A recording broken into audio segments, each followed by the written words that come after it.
जो कि आप सभी को यह गाना बहुत ज़्यादा पसंद आने वाला है। और इस गाने को लेकर भोजपुरी के पावर स्टार पवन सिंह काफ़ी ज़्यादा खुश हैं।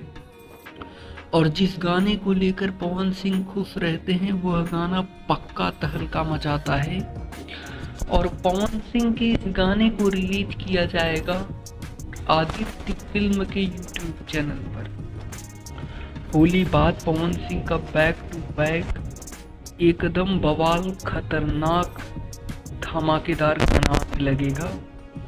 और जैसे ही होली खत्म होगा वैसे ही पियर फराक वाली 2 भी आने वाला है। और भी तमाम गाने आने वाले हैं। आप लोग तैयार रहिएगा, लगातार जानकारियां मिल रही हैं। हमारी टीम को पूरी कोशिश करती है कि आपको जानकारी सबसे पहले दे। फिलहाल दोस्तों अभी के टाइम पर यही न्यूज़ निकल कर आ रही है। और ऐसे ही